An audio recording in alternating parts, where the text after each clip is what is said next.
नमस्कार. एमसेन न्यूजच्या अजेंडा विधानसभा या कार्यक्रमात आपल्या सगळ्यांचं स्वागत आहे.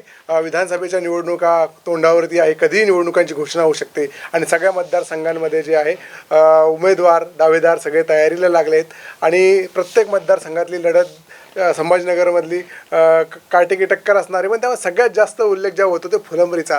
कारण फुलंब्रीमध्ये काँग्रेस असेल किंवा भाजप असेल दोन्हीकडनंही इच्छुक उमेदवारांची मोठी गर्दी आहे. अनेक इच्छुक उमेदवार आहेत, पण त्याच्यापैकी काही प्रमुख दावेदार आहे. त्यामध्ये राधाकिशन बाबू पठाडे आज आपल्यासोबत आहे. सर, आपलं स्वागत आहे.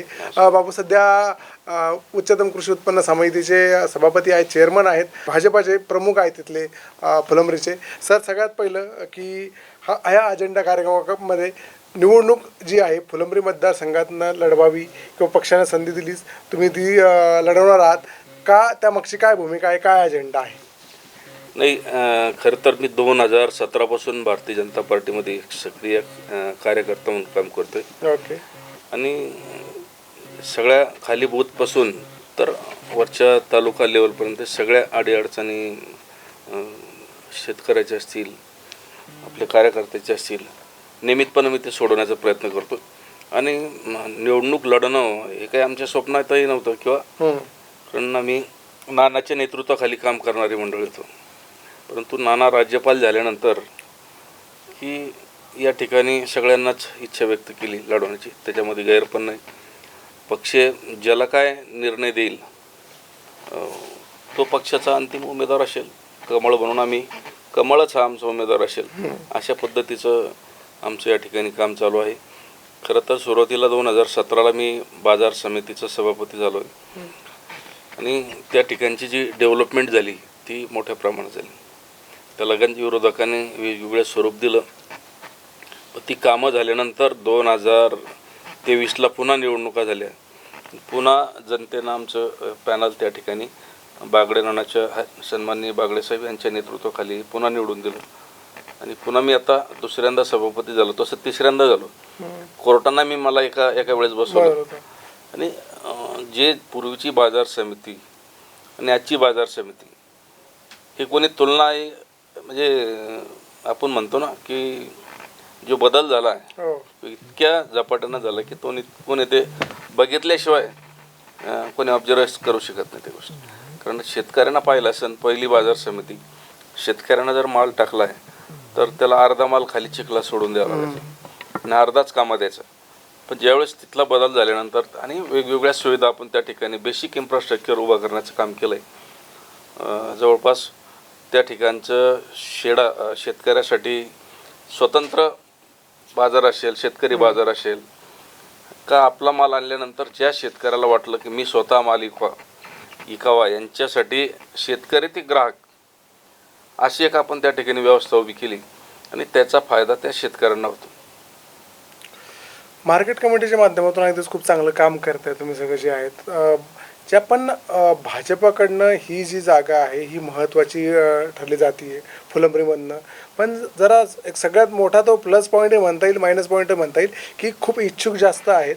त्यामुळे अंतर्गत राजकारण वाढेल की एक सगळे एक रूपानं काम करतील. काही अंतर्गत राजकारण आणि नानांचा कोण वारसदार असेल पुढे असं काही जी चर्चा आहे त्याच्याकडे कसं? नाही, नानाचं तसं काही वारसदार म्हणून कोणी बघत नाही आणि नानाही तसं काम करत नाही. नानाला काम करणारा कार्यकर्ता आवडत असतो, तो जवळचा लांबचा असं काही नाही.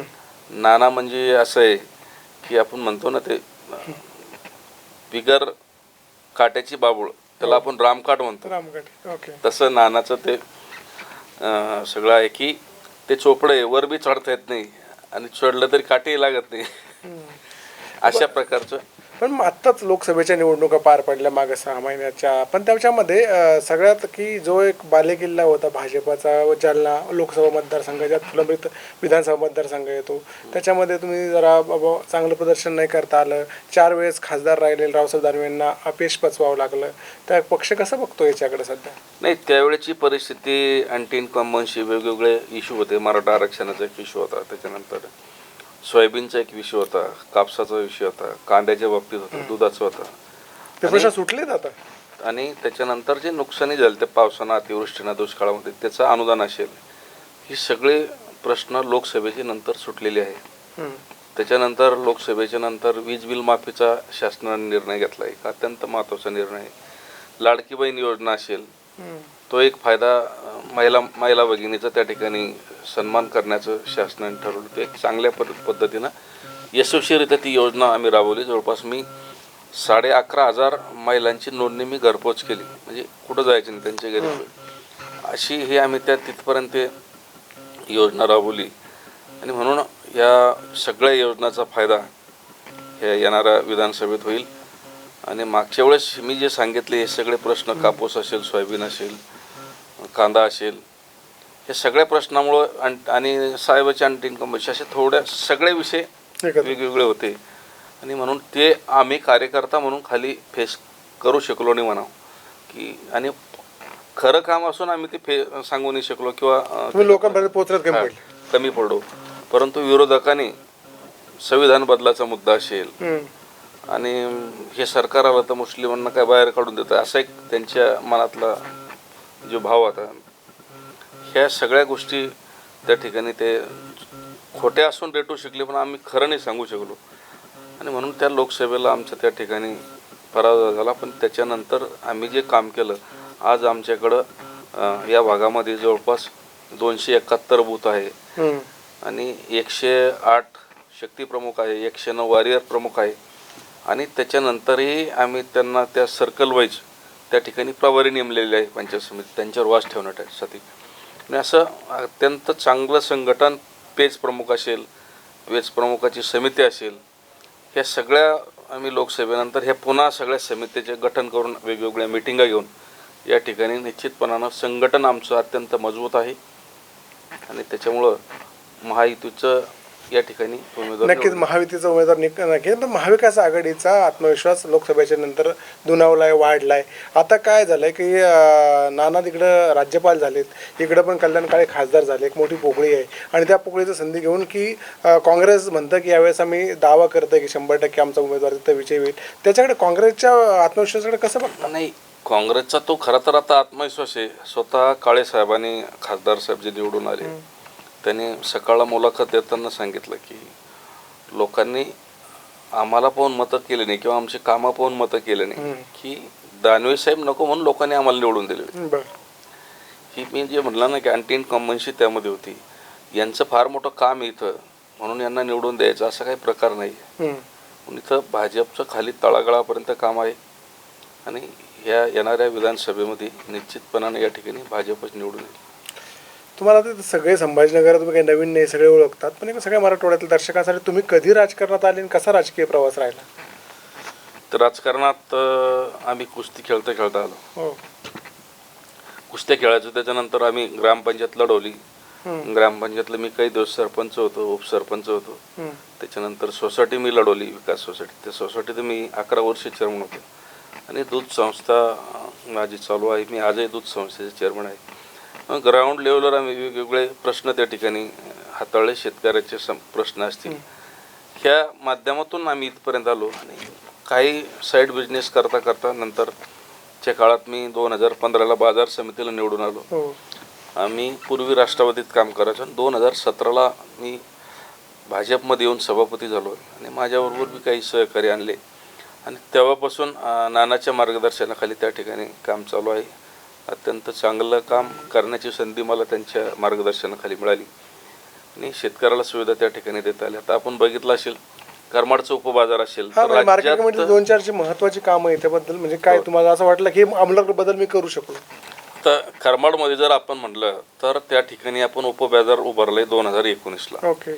आणि अत्यंत चांगलं मार्केट उभारलं की राज्यात नसेल इतकं चांगल्या सुविधायुक्त आपण मार्केट उभारलं. आणि पेपरला बातमी आली की हे मार्केट शेतकऱ्यासाठी सज्ज झालं. ती बातमी पाहून आपल्याकडे विभागीय आयुक्त होते केंद्रेकर साहेब, त्यांनी आमचे सन्माननीय नानासाहेबाला फोन केला की मला ते मार्केट बघायला यायचं. मग मला नाना म्हटले की मी त्या कार्यक्रमाचा अध्यक्ष होईल आणि त्यांच्या हस्ते आपण ते फित कापू म्हणे. पण ते आले, स्वतः पाहिलं, इतकं सुंदर मार्केट. ते म्हटले त्यांच्या मुलाखतीत की बाजार समितीसुद्धा एवढं चांगलं इन्फ्रास्ट्रक्चर उभा करू शकते, मी पहिल्यांदा बघतोय. आणि म्हणून त्या ठिकाणी आपण डाळिंब असेल, मोसंबी असेल, कांदा असेल, त्याच्यानंतर सीताफळ, टॅमॅटो एकदम चांगल्या पद्धतीचं मार्केट त्या ठिकाणी चालू आहे. जवळपास ह्या वर्षी सीझनमध्ये 20,000पर्यंत आवक त्या ठिकाणी टमाट्याची होती. ह्या सगळ्या सुविधा आपण शेतकऱ्याला दिल्या आणि यावर्षी पुन्हा आपण त्याच्यामध्ये स्पेसिफिक असा बदल केला. टमाट्याच्या 20 किलोच्या कॅरेटवर भाव व्हायचा, ओके. पण भाव झाला की तो शेतकऱ्याकडून 22 किलो, 28 किलो, 25 किलो असा तो व्यापारी माल भरून घ्यायचा. मग मी ह्या वर्षी तिथं त्या ठिकाणी बैठक घेऊन शेतकऱ्याला सोबत बोलून त्या ठिकाणी किलोवर आपण त्या ठिकाणी खरेदी करतो. किलोवर घेतल्यामुळं त्याचा फायदा शेतकऱ्याला झाला आणि सगळे शेतकरी समाधानी आहे. मी आता दौरा करत असताना शेतकरी तेच म्हणतात, काही असो एक सुंदर मार्केट उभारलं आणि त्याचा फायदा डायरेक्ट शेतकऱ्याला होतो आणि चांगले चांगले व्यापारी आपण त्या ठिकाणी आणले. दुसरी गोष्ट, 19च्या दुष्काळामध्ये आपण अत्यंत चांगलं काम त्या ठिकाणी केलं की शेतकऱ्याला, जनावराला त्या ठिकाणी सुविधा देण्याचं काम केलं. चारा असेल, पाणी असेल आणि चांगलं म्हणजे दर्जेदारयुक्त दिलं. शेतकऱ्याला पण आपण त्या ठिकाणी जेवण दिलं. मी अनेक वेगवेगळ्या योजना राबवल्या. काही दिवस त्या 5 रुपयात योजना शेतकऱ्याला जेवणाची राबवली आणि असे अनेक उपक्रम त्या ठिकाणी आपण राबवण्याचं काम केलं. आता आपण नव्यानं पिंपरी राजाला सुद्धा उपबाजारपेठ त्या ठिकाणी उभारते. ते बी काम अंतिम टप्प्यात आहे. नव्यानं आपण लाडसंगी, आमच्याच मतदारसंघामध्ये लाडसंगी त्या ठिकाणी सुद्धा आपण नवीन एक उपबाजारपेठ उभारतोय. त्या ठिकाणी सुद्धा जागा खरेदीची प्रक्रिया जवळपास चालू आहे. म्हणून अशा चांगल्या सुविधा त्या ठिकाणी देता आल्या. शेतकरी अत्यंत खुश आहे.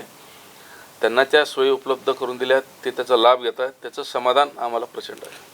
आता सध्या यावेळेसच्या नंतर जर तुम्हाला फुलंब्री मतदारसंघामधले कुठले प्रश्न असे वाटतात प्रलंबित, तुम्हाला जर संधी मिळाली, तुम्ही जर सभागृहात गेला, विधानसभेत गेला, तर कुठल्या प्रश्नांवरती काम करायला आवडेल? कुठले प्रश्न वाटतात आता? नाही, त्या ठिकाणी महत्त्वाचा प्रश्न म्हणजे बेरोजगारीचा आहे की आमच्या भागामध्ये इंडस्ट्री एरिया मोठ्या प्रमाणात वाढतोय आणि त्या ठिकाणी बेरोजगार तरुण असतील यांना रोजगार देण्यासाठी आपण महत्त्वाची भूमिका बजावणार आहोत. मागच्या काळामध्ये आम्ही अनेक त्या समस्या नाण्याच्या माध्यमातून सोडण्याचा प्रयत्न केला. काही सुटले, परंतु व्यापक पद्धतीनं त्या ठिकाणी काम करावं लागेल. दुसरा एक विषय त्या ठिकाणी देवगिरी साखर कारखान्याचा आहे. अनेक शेतकऱ्यांना आपल्या सभासदाच्या शेअर्समधून तो कारखाना उभारला आहे आणि भाग भांडवलामधून, आणि हा कारखाना चांगला व्हावा ही सगळ्यांची इच्छा आहे. परंतु मधल्या काळामध्ये त्या ठिकाणी काँग्रेसचे जगन्नाथ काळे बसले आणि आपशकून म्हणा की काय, त्यांनी काहीच केलं नाही आणि बोलता बोलता कारखाना लिक्विडेशनमध्ये गेला. आणि याचं कारण असतं की एखाद्या संस्थेचा आपण कारभार नीट नाही बघितला, ऑडिट नाही केलं, तर ह्या गोष्टी होत राहतात. म्हणून तो कारखाना एक चांगला कारखाना आमच्या मतदारसंघातला तो लयात झाले, तर आम्हाला तो कारखाना सुरू करणं एक मोठं ध्येय असं मोठं ध्येय सगळ्यांचं. निश्चित प्रमाणात ते माझ्या दृष्टीनं अत्यंत महत्त्वाचा विषय. त्याच्यामुळं फुलंब्री मतदारसंघाला त्याचा फायदा होईल. तिथल्या रोजगाराला काम मिळेल आणि तिथला जो शेतकरी, आजूबाजूला ऊसाचा बेल्ट मोठा आहे आणि ती संकल्पना घेऊनच तो कारखाना, या ठिकाणची नेते मंडळी, नामदेवराव गाडेकर साहेब असतील, त्यावेळेस ते तत्कालीन चेअरमन होते, एक देशमुख साहेब होते, चंद्रकांतजी देशमुख, यांचं सगळ्यांनी तो जुन्या मंडळीनं उभारला तो कारखाना. पण पुढच्या काळामध्ये त्याला व्यवस्थित हँडल करता आला नाही, त्याच्यामुळे कारखाना तो लयात जात आहे. तर ते एक धोरण आमचं निश्चितपणानं आहे.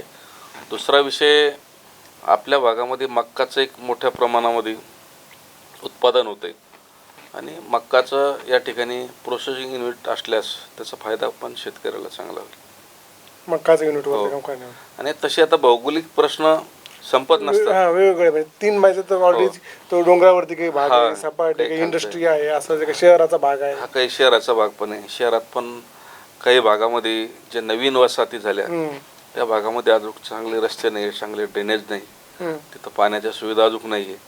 जो खालच्या वर्गातला आपण जे म्हणतो ना अंत्योदय जो वर्ग असतो, तो NA44चे प्लॉट घेऊ शकत नाही, म्हणजे तो गुंठ्यावरीतले प्लॉट घेतो कमी भावामध्ये. त्याचं रोजंदारीवर जे काय होईल त्याचं डेव्हलपमेंट बाकी, त्याचंही डेव्हलपमेंट बाकी. त्यांना पायाभूत सुविधा देणं गरजेचं आहे. तुम्ही जे म्हटलं की आमचा 11 वार्ड शहरातले, संभाजीनगर तालुका, त्याच्यानंतर फुलंब्री शहर, त्याच्यानंतर फुलंब्री ग्रामीण, असे या मतदारसंघाचे 4 भाग आहे आणि जवळपास या भागामध्ये 2.25 लाख मतदान आहे. 2,30,000 पण या भागातला.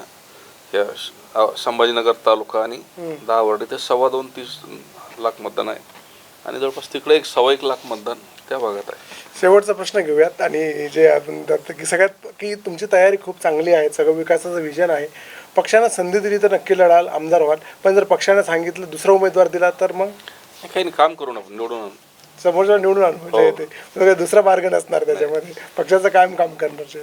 आणि पक्षाचं काम करणार. आणि शेवटचा जाता प्रश्न की सर मागच्या निवडणुकीत तुम्ही बघितलं की एक मराठा रिझर्वेशनचा एक मोठा प्रश्न राहिला जे आहे तर त्या आंदोलनाचा एक मोठा हे झाला आणि त्याच्यामुळं भाजपला बॅकफूट यावं लागलं किंवा त्याचे काही निकाल असले. तुम्ही आता फिरतात सगळीकडे, आता यावेळेस काय असं जाणवतं मराठा रिझर्वेशनच्या प्रमाणात भाजपला काही होईल असं? नाही, याच्यामध्ये असं आहे की मोठ्या प्रमाणात मराठा समाज हा शेती व्यवसाय करतो आणि माझ्या दृष्टीनं तो समाज बाजार समितीशी मोठ्या प्रमाणात कनेक्टेड आहे आणि म्हणून आमच्या शेतकऱ्यांचे प्रश्न बाजार समितीत असतात, त्यांना भाव मिळाला पाहिजे. त्यामुळे त्या समाजाचा जो प्रश्न आहे तो आमच्यासारख्या उमेदवार असल्यानंतर त्याचा तेवढा प्रभाव ठरणार नाही. आणि बऱ्यापैकी आता राज्य सरकारने प्रश्न सोडवलेला आहे, अण्णासाहेब पाटील महामंडळाच्या माध्यमातून सोडवलेला आहे. त्याच्यानंतर काही वेगवेगळ्या योजना समाजाला देऊन त्या ठिकाणी अनेक प्रश्न त्याच्यानंतरही सोडवले. खरं तर आपण पाहिलं असं अण्णासाहेब पाटील महामंडळात जेवढा निधी ह्या 10 वर्षात गेला त्याच्यापूर्वी कधी नव्हता. आणि आता त्यावेळेसचा फ्लो आणि आजचा फ्लोमध्ये खूप बदल झाला. त्याच्यामुळं त्याचा जास्त मोठ्या प्रमाणात आमच्याकडं नुकसान होईल पक्षाचं असं वाटत नाही. नक्कीच हे होते राधाकिशन बापू पठाडे की त्यांनी जी सगळी भूमिका आहे ती मांडताना शेतकऱ्यांचे प्रश्न आणि बाजार समितीत केलेलं काम, त्याच्या जोरावरती मागत असलेली उमेदवारी आणि त्यांनी सगळी पक्षाची असलेली तयारी, या सगळ्या गोष्टींची जी आहे इत्थंभूत माहिती आपल्याला देण्याचा प्रयत्न केला आहे. सर, तुम्ही सभागृहात जावं, प्रश्न मांडावे, या शुभेच्छा आणि सदिच्छा.